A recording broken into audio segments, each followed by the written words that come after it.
Hello अस्सलाम वालेकुम, कैसे हैं? ठीक है, उम्मीद करते हैं खैरियत से होंगे। तो आज का मैच डे 4 की आज एनालिसिस हम डिस्कशन करेंगे। जिस तरीके से पहला मैच स्टार्ट हुआ नामीबिया वर्सेस नीदरलैंड का, जो कि नीदरलैंड ने टॉस जीत के बॉलिंग ली। और क्योंकि आपकी कंडीशन जो कि तो इसका बेनिफिट भी एक मिलता है। दिल्ली के अंदर इन्होंने अरुण जेटली के अंदर रखा था, क्योंकि उसका टारगेट जो है वो नीदरलैंड के पहली बैटिंग अगर लेता थोड़ा सा फ़ायदा मिलता, क्योंकि और ज़्यादा क्योंकि सुबह का टाइम था, 20 डिग्री वेदर चल रहा था और थोड़ी सी ड्यू भी थी।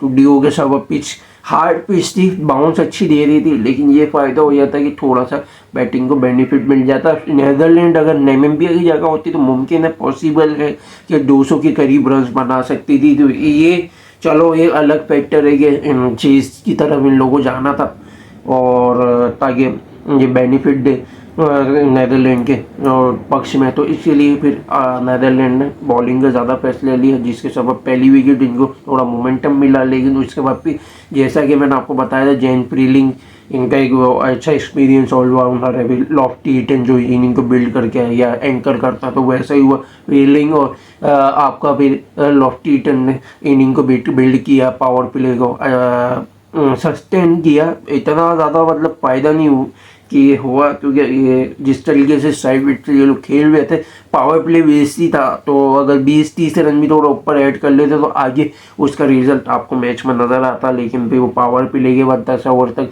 ये दोनों विकेट फेंक के चले गए थे। तो जिस सबब फिर जे स्मिथ फिर नीचे जितने भी आए हैं सारे लपाड़े चलाने की कोशिश की, लेकिन 156 से ज़्यादा ये लोग बना नहीं सके। अगर पावर प्ले को थोड़ा अच्छा कैरी करते और साथ में अगर डेथ ओवर बाद में अगर मोमेंटम होता तो डेथ ओवर भी अगर रिकवर हो जाता, जो जिसके सबब 24 रन जो शॉट आए थे 24 रन और ऐड हो जाते तो थोड़ा सा मुमकिन था कि नामीबिया के लिए थोड़ा सा फ़ायदेमंद साबित हो सकता था।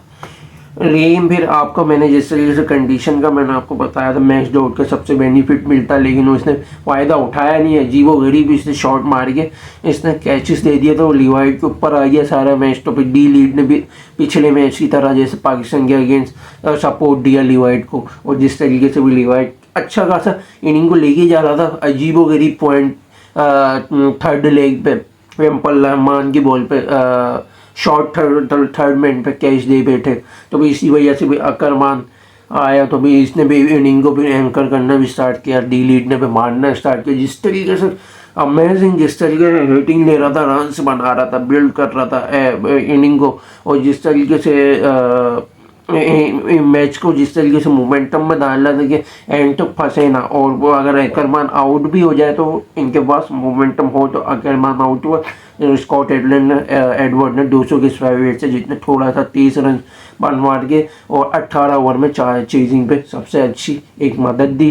फिर इसी तरीके से भी दूसरे मैच के स्टार्ट करें तो यूएई ने अपने हिसाब से टॉस जीत के बैटिंग ली, ये सबसे बेहतरीन फैसला था। और जैसा कि मैंने आपको बताया था, वसीम और शराफू ये दो इनके सबसे बेहतरीन बैट्समैन हैं, जो कि रन्स आपको देने में मदद दे सकते हैं। वैसे ही हुआ, क्योंकि पहले ओवर में आर्यन शर्मा 8 रन बना के विकेट दे के चले गया, तो जिसके सबब आपका फिर वसीम और शराफू ने फिर पार्टनरशिप बनाई अपने स्टैंड के मुताबिक। फिर भी सही खेल रहे थे, स्लो ही खेला है, लेकिन स्ट्रेंथ स्किल्स के मुताबिक अपना फिर भी ये लोग सही खेल रहे थे। क्योंकि उसकी वजह ये कि मैंने बताया था कि अगर कहीं ना कहीं अगर बेशक इनका एक चल रहा है ओमान और यूएई का, कि अगर 20-30 की भी अगर पार्टनरशिप बनने लगती है, कोई अच्छा मोमेंटम, 1-2 विकेट जैसे ही अचानक गिरती है चौक कर जाते हैं और फिर ऑल आउट के भी कंसर्न बन जाते हैं, चांसेस बन जाते हैं। लेकिन इस बार थोड़ा सा इन दोनों ने मिलके फिर भी इनिंग को बनाया, वरना अदरवाइज अगर इन दोनों के बाद अगर आप देखो जिस तरीके से वसीम और शराफू इनिंग को डेथ ओवर तक लेके गए, फिर ये लोग आउट हुए, तो पीछे भी नीचे देख लो, मयंक कुमार के अलावा सारे जितने भी हैं वो सारे आराम से जल्दी विकेट थ्रो करके गए।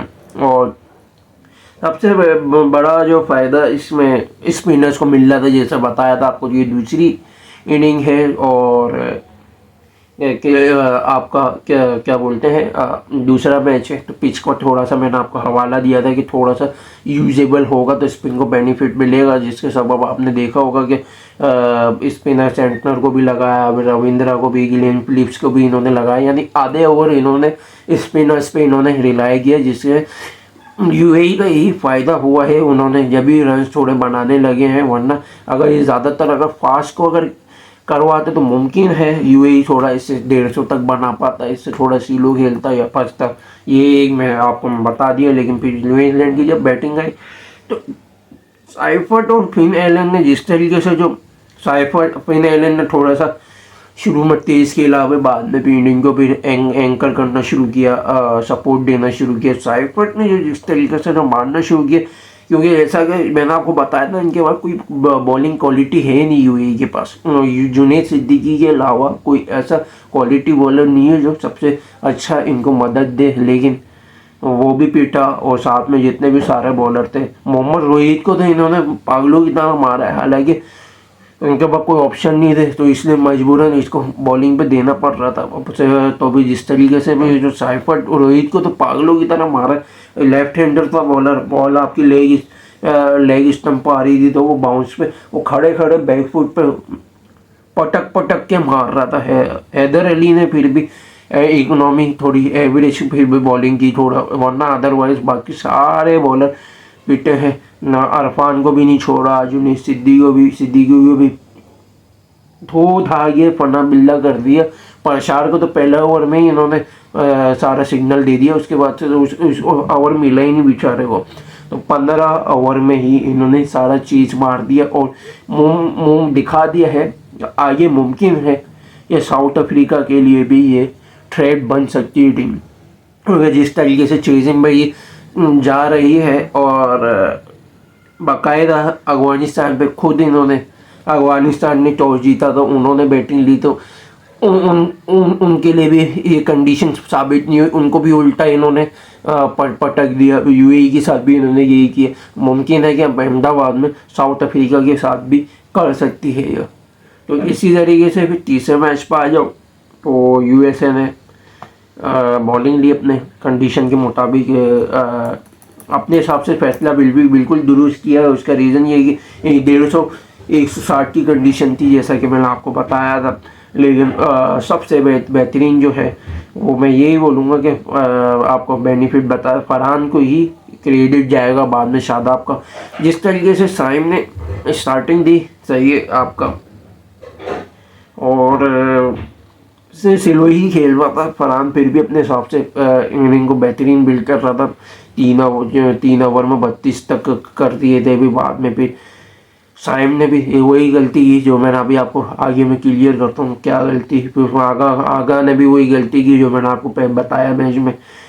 फिर बाबर ने थोड़ी सी इनिंग को बेहतर बनाने की कोशिश की नहीं, क्योंकि वो इतना सेट होने में इसने टाइम लिया, इतना टाइम लिया। 18 बॉलें इसने ली, कम से कम उसमें 17 रन थे, और जिसके सबब साहिबजादा फरहान पे इतना प्रेशर बना। हालांकि वो 200 के स्ट्राइक रेट से खेल रहा था, यानी 30-31 बॉलों पे 62-63 रन बना चुका था, जिस पे बाद में 10 रन में इसने फिर 10 रन बनाए। इसके क्योंकि इसने प्रेशर इतना डाला हुआ था, इतना स्लो खेल रहा था। अगर इसकी जगह कोई दूसरा बैट्समैन होता, ख्वाजा नाफी होता, तो वो थोड़ी हिटिंग भी देता, सपोर्टिव भी देता और आराम से पाकिस्तान 200 प्लस जा सकता था। तो इसकी वजह से एक तो सिर्फ स्लो एक मोमेंटम आया सराहना, और स्लो हुआ 190 तक भी शादाब लेके गया, वरना शादाब तक नौयत आती नहीं, वरना शायद शादाब ने फिर भी रन बना दिए। वरना आपने नवाज़ को खिलाया, नवाज़ झटका, फ़हीम से भी कुछ नहीं हुआ। चलो फ़हीम का तो समझ में आता, वो तो कहीं ना कहीं करता रहता, लेकिन फिर भी शादाब ने इसको रिकवर कर दिया जितने भी जो बाबर ने जो स्लो खेला। और यूएसए की बारी आई तो फिर यूएसए गोस्ट सबसे बड़ा एक नाकामी बना है, क्योंकि वो जिस तरीके से डिफेंडिंग अप्रोच जो है वो पावर प्ले में काम नहीं करती यूएसए की, और वो नाकामी आई है। उसका एक नुकसान हुआ है यूएसए को सबसे बड़ा। और जिसके सबब पे मोनांग पटेल भी ने भी पूरी इनिंग को भी बर्बाद किया। और शायन जहांगीर कोशिश कर रहा था ले जाने की मिलिंद कुमार ने भी, लेकिन फिर बाद में भी शुभम रांझा ने ये एंड तक कोशिश की, लेकिन इतना फायदेमंद करीब तक जाने का पॉसिबल ही नहीं हुआ। फिर बाद में भी विकेटें भी इनकी जल्दी गिर गई थी, तो 160 तक ये लोग जा सके, जिसमें शादाब ने फिर भी बॉलिंग सही की शायन जहांगीर की, और जो मेन जो आपका पार्टनरशिप मिलिंद कुमार जो खेल रहा था और मोनांग पटेल ने जिस तरीके से सपोर्ट दे रहा था, सिंगल लेके शान जहांगीर उसकी विकेट ली। शादाब ने थोड़ा मोमेंटम डाला, फिर आपका उस्मान तारिक ने भी एंड में भी 3 विकेटों का एक सबसे अच्छा मोमेंटम डाला। अबरार सिर्फ नॉर्मल एवरेज ही किया है, नवाज भी एवरेज ही किया। अब कंक्लूजन पा जाते हैं इशू क्या। अब मैंने जैसा आपको बताया था, देख सकते हो कि जो वैन शाल का विकेट, उसका मैंने आपको पहले ही बोला था कि वो साइम को, आगा को, नवाज को और कहीं ना कहीं फ़हीम जैसे जो 4 जो बैटर्स हैं उनको ये पकड़ सकता है, जिसमें से इसने 2 को तो पिक कर लिया, जिसमें साइम अयूब और आगा अजीबो गरीबी इन शॉट्स इन्होंने खेले। मैंने आपको बताया स्लो ओवर जो बाउंसर है उसमें ये लोग गलती करेंगे, वही हुआ। आगा ने भी आते के साथ भी विकेट थ्रो कर दी। मैंने आपको बोला था कि पावर प्ले जब चल रहा हो तो आगा को बैठने भेजने की ज़रूरत नहीं है, इससे अच्छा भले शादाब को भेज दो या बाबर को भेज दो, लेकिन आगा खुद आएगा तो वो गलती करेगा, पावर प्ले के बाद भेजना देखा, वही गलती उसने दोहराई। लेकिन फिर बाबर ने भी अपनी भी इनिंग अपने रन्स को बचाने के लिए, डिफेंड करने के लिए जिस तरीके से सुस्ती का मुजाहरा किया, उसमें सारा फरहान के भी प्रेशर बना, वरना आराम से फरहान 41 बॉलों पे 90 रन बना सकता था। 17 रन यहीं से ही कवर हो जाते हैं, और बाबर ने जो इतनी गेंदें ली हैं उससे मज़ीद आपके तकरीबन 24 रन और ऐड हो जाते, तो आपका ये 28 रन हो गए जो बाबर की वजह से जो स्लो जो वेटेज आया है। फिर बाद में आपका फरहान के भी 17 रन, तो यानी शादाब ने जो देखते 30 रन बनाए उसकी जगह अगर कन्वर्ट अगर किया जाए, ओ 30 को माइनस करें अगर आप तकरीबन 43 रन को, तो 13 रन और ऐड हो जाते, तो जैसा कि मैंने आपको बताया कि 200 प्लस तक का टारगेट बन जाता है, जो कि वन साइड और ज़्यादा मुश्किल बना लेता। लेकिन शायन जहांगीर ने फिर भी शुरू में मोमेंटम डालने की कोशिश की, वहाँ तक नौबत आती ही नहीं, तो वन साइड ईजिली आराम से 100 के अंदर या 120 के अंदर गिरा देते, तो उसमें नेट रन रेट पाकिस्तान का और बेहतर हो जाता है। उसका रीज़न ये है कि क्योंकि पाकिस्तान इंडिया का मैच जो कि कन्फर्म हो चुका है और वो पाकिस्तान खेलेगी, तो उसमें मेरे को कंफर्म यकीन है कि इंडिया हराएगा, तो उसमें फिर हार का जो पॉइंट है वो तो नीचे आएगा, लेकिन रन रेट बेटर करता है, क्योंकि फिर आगे आने वाले जो अगला जो मैच है वो डिपेंड करता है सुपर 8 में जाने के लिए। तो ये एक पाकिस्तान का मैंने बताया। यूएसए की सबसे बड़ी गलती मैंने आपको ये है कि एंड्रियस गोस कंटेंडर बनता नहीं है, उसको आप 2 डाउन 3 डाउन इस नंबर पर ज़्यादा बेहतर सूटेबल करेगा, क्योंकि जिस तरीके से उसका स्टांस है, अप्रोच है, वो डिफेंसिव ज़्यादा खेलता है, तो जिसके सबब पावर प्ले में नुकसान है यूएसए का। पहले मैच में भी इसी की वजह से मोमेंटम खराब हुआ था, यहाँ भी इसने यही 100 के सेगमेंट से स्लो, बहुत ज़्यादा स्लो खेल रहा है। अरुण जॉन्स की ज़रूरत पड़ती है, वो अलग बात है कि उस पर बैन लगा हुआ है, लेकिन अगर उसकी जगह पे अगर आप मिलिंद कुमार को अगर भेज देते, शायद जहांगीर के साथ अच्छी इम्पैक्ट डाल सकता था। एक तो ये गोश्त की वही गलती हुई है, फिर मोनांग पटेल ने इतना स्लो खेला, 30 के स्ट्राइक में 10 बॉलों पर 3 रन, कोई टुक बनते ही नहीं थे, तो ये एक सबसे बड़ा फैक्टर जो अगर आप ये देखो तो तकरीबन 23 रन तो यहीं से, 17 रन तो यहीं से शॉर्ट आए मोनांग के, 13 रन आपके गोश्त के, 30 रन की ये शॉर्टेज आएगी।